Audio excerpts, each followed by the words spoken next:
All right, good morning and welcome once again. It's your program. This is Crossfire on channel 57, our platform where a lot of people in Lagos can have access to what we're doing on set. Now, this morning we have a beautiful package for you, and as usual, we will try as much as possible to do justice to all the stories that we'll be bringing your way. But this morning we have a concentration, and we have some gentlemen in the studio who will be helping us to put analysis to some of the things that we'll be discussing. But before we do that, as usual, we take you through a couple of stories that are trending. But as a matter of fact, the main thrust of the show today will be considering, talking about the green alternative. I'm very sure many of us have heard about that. Last week, the federal government actually launched something that sounds like that. Don't forget that in time past, we've had Operation Field the Nation, we've had the Green Revolution. Now we have, the alternative. Maybe this is going to work this time around since it's an alternative anyway. But we will see how this plays out eventually. The new Nigerian Agricultural Promotion Policy, APP, also known as the Green Alternative, is a strategy that focuses on solving the core issues at the heart of limited food production and delivery of quality standards. Now, as productivity improves domestically and standards are raised for all Nigerian food production, export market will also benefit from the positive impact on Nigerian balance of payment.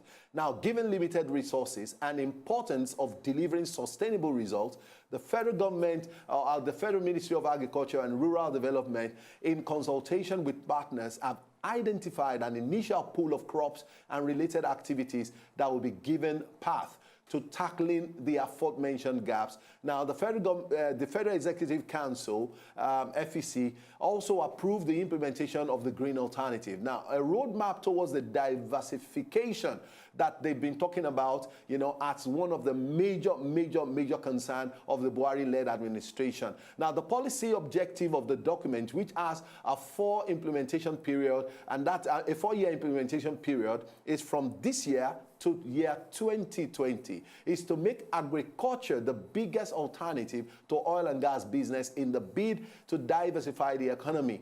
Now, one is the roadmap for agricultural operations in the next 3 years. Its routines are policy, it outlines the policy and the objective in trying to see agriculture as the next and biggest alternative in our drive to diversify the Nigerian economy. Now, we'll be talking about, this in very big details when we come back from our first break. Now, as a matter of fact, it's important to also note that we have some trending stories that we will be making available out there.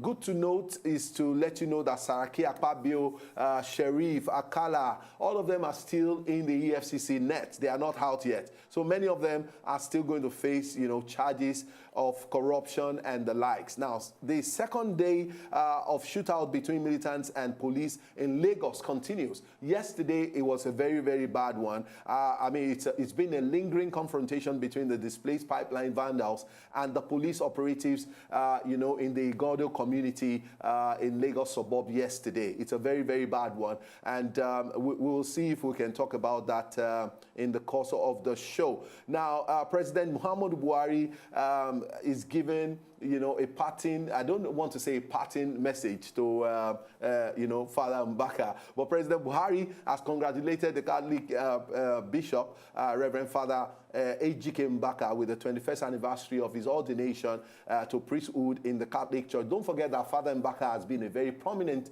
personality in the Buhari administration, even before his emergence as the president of Nigeria. Now, we still have unrest. Boko Haram activities in the northeastern part of Nigeria is still very, very much prevalent as they launched another very bad attack yesterday. So the Nigerian army launched a counterattack, on some of the activities yesterday, and they called this one Exercise Crocodile Smile. Now, soldiers will practice in amphibious and internal security operations in the riverine environment, just to make it look like, okay, they are not soldiers or whatever. But I don't think all of this information needs to be made available in the public space. I have Ishoma Aga in here with me in the studio. Ishoma, good morning. Good morning. How are you? Good morning, Nigerians, and welcome to Crossfire. All right, we'll quickly proceed on a short break. When we come back, You will have an opportunity to meet our guest, and then we will kick the show. We'll just take the show on from there. We'll be right back after this. You are welcome back, and it's still Crossfire with Dakbo and Ishoma. So like we told you earlier on before we went on a break that you'll be meeting our guest, but let's quickly make this information available out there. It's on a sad note that yesterday there is a commencement of the final burial rite of former coach of Nigeria, Coach Stephen Keshi, and Keshi's body arrived Delta State capital, Benin, yesterday amid tears. And yesterday also a service of song was held at St. Paul Catholic Church in Benin yesterday, and the body arrived in the indoor hall Asaba at about 4:33 p.m. and the event was well attended by family members, and the burial rites continues from today. I think it's yesterday today, and then finally his body will be laid to rest tomorrow. We just want to use this platform also to reach out to the family of late coach of Nigeria, Stephen Keshi, and we believe that God will grant him eternal rest. All right, let's go on the show. Let's quickly meet our guest as we talk about the green alternative. The green alternative, which is the diversification option of the federal government, taking a Greek as first option to run away completely from oil and so many other sources of income, in Nigeria, to make agriculture the mainstay. Now, the first person I would like you to meet is Mr. SHOLA OBIKANYE. He is an agric expert, and he will be helping to analyze some of the questions and concerns that we have on the green alternative this morning. Mr. SHOLA, good morning, and nice having you on our show. Many thanks, and good morning, Nigerians. All right, we have another gentleman who, is a GMO expert. I see every time I just remember him, I just know the passion that he has, to ensure that GMO does not find its way, into our country. But unfortunately, GMO is here, and even the Minister of Agric confirmed that in a statement, while at a press conference that I was listening to some time ago. Let's meet GBADEBO RHODES-VIVOR. Welcome good morning. Help me welcome GBADEBO properly. All right, gentlemen. The federal government has made their mind up to make agriculture, a mainstay. And unlike before, throughout last year, they were talking about it that agric is going to be given that level of attention. But finally, we have a document that has been put together, to show the roadmap to actually, eventually putting agric as mainstay of the Nigerian economy. And so we feel that, okay, this is just probably high time we talked about it. Now, green alternative. Now, we've had Operation Field the Nation. Like I said earlier on, we have had the Green Revolution, and all of these programs are actually give us the impression that agric before now should have even become, Nigeria's economic mainstay. But it never was. And you just wonder what killed the Green Revolution and what happened to Operation Field the Nation. Sure. Yeah, well, let me start by quickly emphasizing this because you see, anytime the government comes up to launch a policy, or let me say a guideline or some form of revolution like they love to call it, we'd always had this notion that it's something that is new. It's something that is just coming out of the blues. But far being from that, because first, whatever we have that this current government had put on the table, I think I've taken a cursory look at the agricultural promotion policy. It's a subset of a bigger agricultural policy that has been around since the 60s. That's one. Second, it is also an offshoot or a continuum of what the government under the former President Goodluck Jonathan, had in place. That is the agricultural transformation agenda. I have taken time to compare both policies or both documents. I discovered that it's just more of same, and the implementation strategy, in my opinion, is still a little bit similar. And so, for us to really get this particular document called the Green Alternative in Perspective, we must look at it or mirror it against the agenda. That's the one that was launched in 2011. That is the Agricultural Transformation Agenda. 2, the issue of agric being brought back or agric now being made the mainstay of our agricultural economy at times sounds strange to me, and it's laughable. And the reason is there. We moved into independence as an agrarian economy, this country. And to a very large extent, what we did was that we deliberately concentrated on oil, and we made it a mono economy to the detriment of agriculture that was actually the mainstay of agric.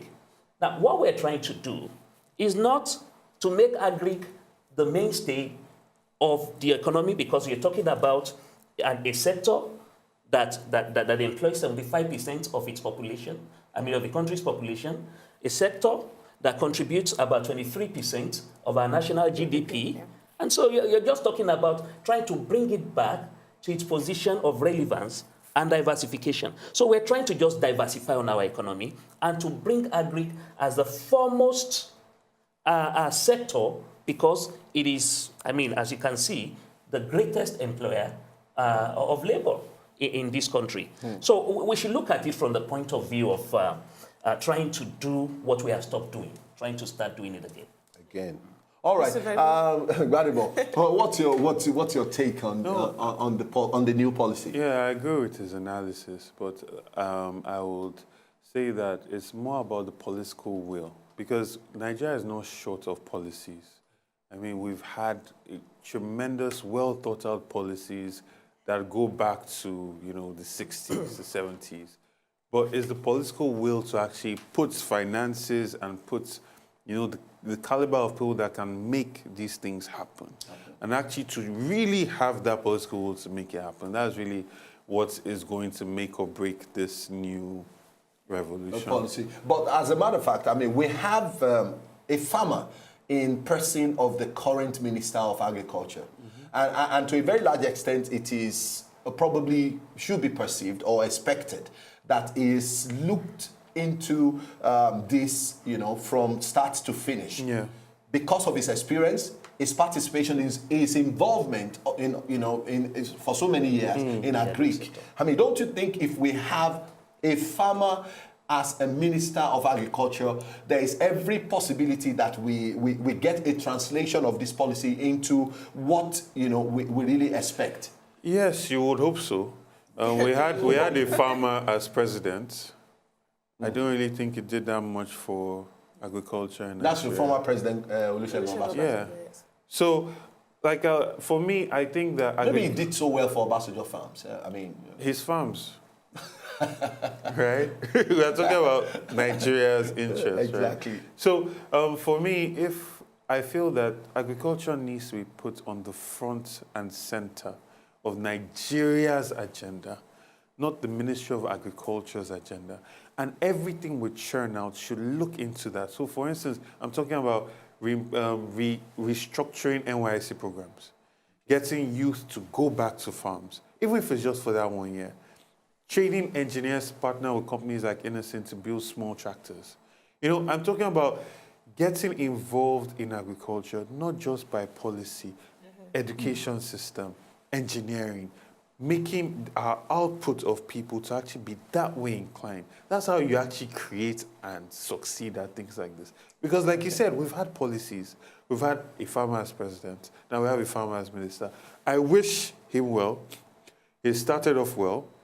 But for me, there are a lot of things that hamper the success of farming. And it's more than just paper. It's logistics, it's storage. Have these things been addressed? How are they going to be addressed? Do they have the political will to address these things? Get it. Now let's look at... Okay. One of the biggest problems today affecting the agricultural sector largely includes the security challenges, particularly in the Middle Eastern and the northern part of the country, and also the environmental challenges, erosion, where water and natural effects affect the farmlands, and even particularly the oil spills in the oil-rich Niger Delta region, which hosts zillions of aquatic lives and even arable farmland. Now, we're still having these problems every day. In fact, getting stronger and stronger in Nigeria. But we want to make agriculture, we want to put agriculture rather at the fore in Nigeria. Yeah. Don't you think it's going to take probably a longer time to achieve that, considering these two major challenges? No, the point, in addition to what Ishoma just said, is that can Greek actually, become, the economic mainstay back in Nigeria, considering the analysis this gentleman has given? Now, because my concern is that there are myriads of problems that will eventually, for example, Kebbi State have the greatest production of rice, and yet it's still so very expensive because we still import. Now, we know that there is Ofala rice in Ebonyi State. Yeah. How much of it do you think is available for Nigerians to buy? It's a very, very expensive. You can't go to the market to go and buy one bag of Ofala rice. You have to go and measure it and bring it home. If you so desire to eat it at any point in time, Really? to take some because of it. I've been eating Ofada rice for the last 1.5 years, and a bag, we buy a bag at about 12,000, 13,000. That's expensive. Is that affordable? You think It's almost How much is Thai rice? relative to the Thai rice now? Considering the value of the dollar now. It's okay. It's relative. Now, can Agric actually become? I mean, we have an expert in the house. Can Agric actually become? Okay, we have policies, we have all of these things and all of that. Considering so many issues, that we will talk about in the course of the show, can Agric actually become, the economic mainstay? Well, Dapo, I think, I know that we have very little time to really analyze this, but I'll try to confine myself to the time. Okay. First, let me say that that particular statement, can Agric become the mainstay? Let me complete it for you. Can Agric become Nigeria's economic mainstay again? Again? Because it once was. Okay. And the reason why we got to that point was because we were able to do certain things and we got it right. Yeah. We were leaders in various exports. We were leaders in cocoa exports. We were leaders in timber. We were leaders in groundnut oil, amongst other things. And you see, you can see the legacies of the agrarian economy, especially in the regions, including Lagos State. Now, we stopped doing these things. We dovetailed into easy money. And that's where we are. This sector, let's be clear about it, has been, should I say, this particular sector, agri-sector, has been ignored for over 4 decades. And you see, I just always laugh. I'm amused when I hear that you want an overnight success story to a sector that you have ignored for 4 decades. Exactly. What we should be discussing here is a roadmap to getting back to doing what we have stopped doing. Because you see, the world has since moved ahead.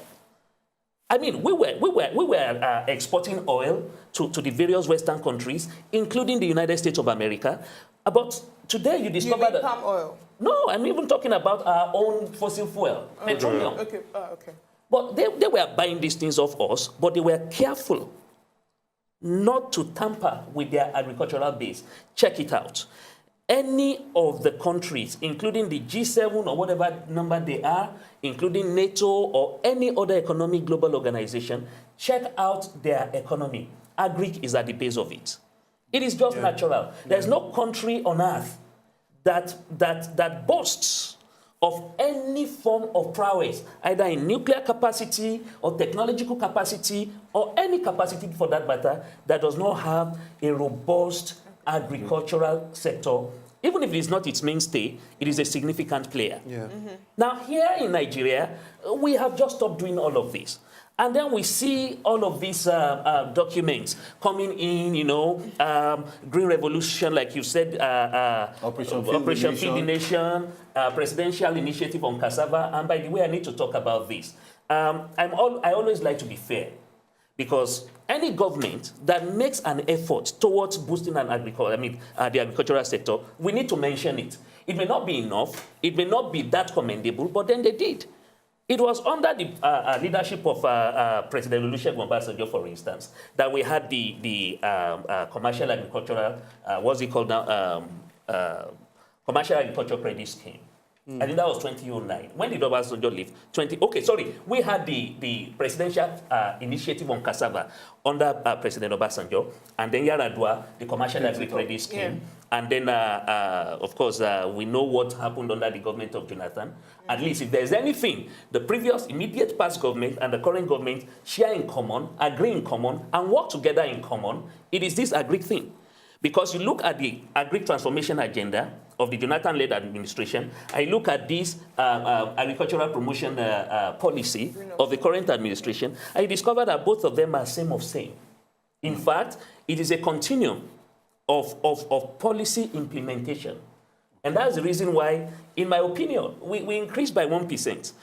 The former finance minister, when the economy was rebased agri from 40% of GDP to about 22%. Now, as at the time they were launching this policy, I think we came up by about 1%.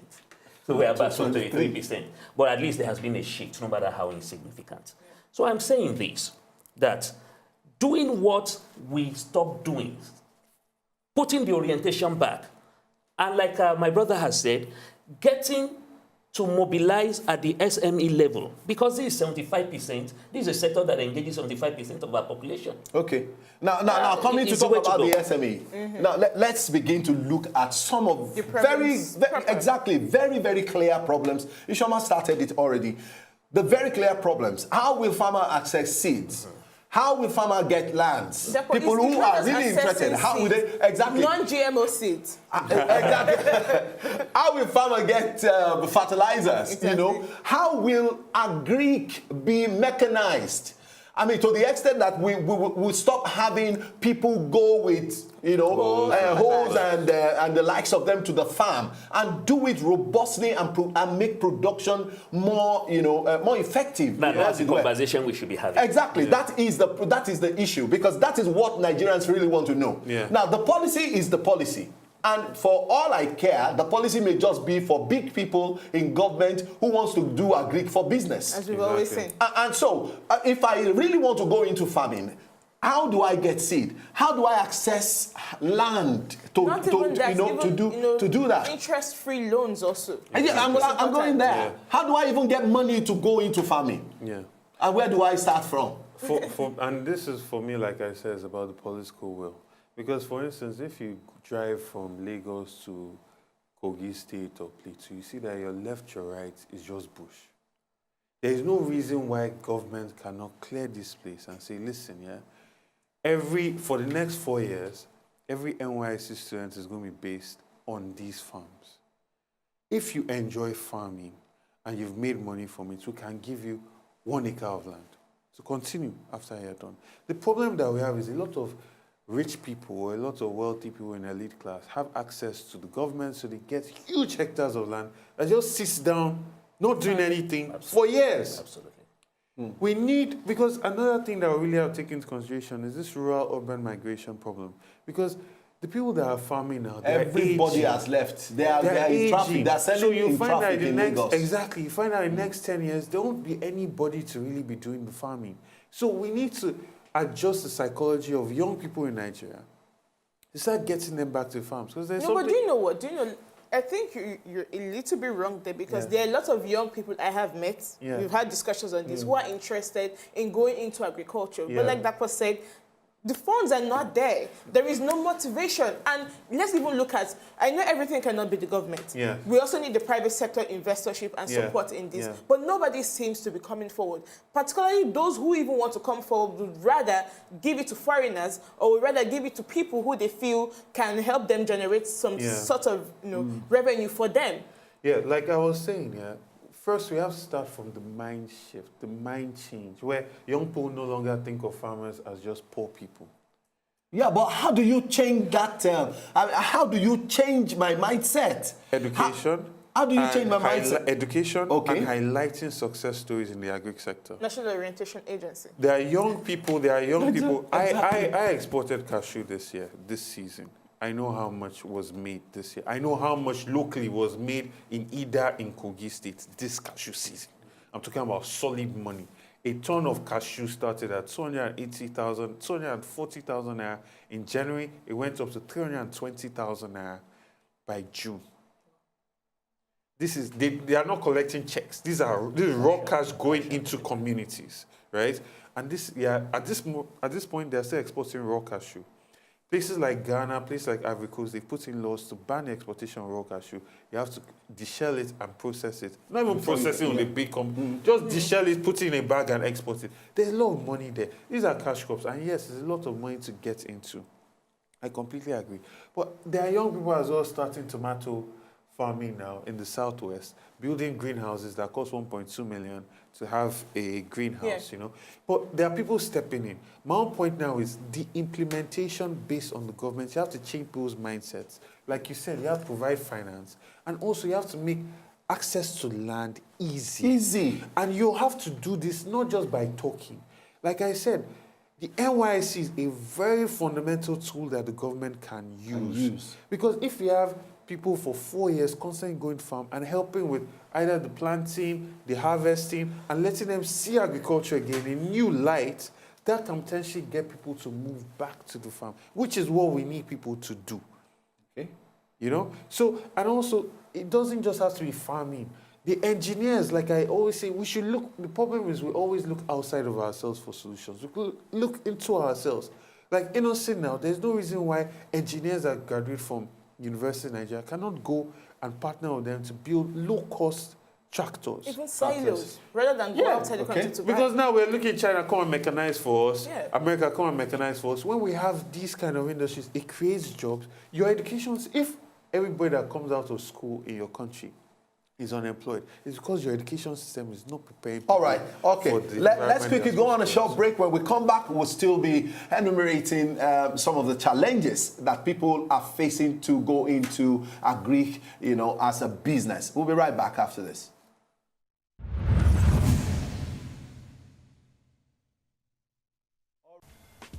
To enjoy more of these our Ogbonge videos when you just watch, press this button to subscribe on top of our YouTube page. You go love am.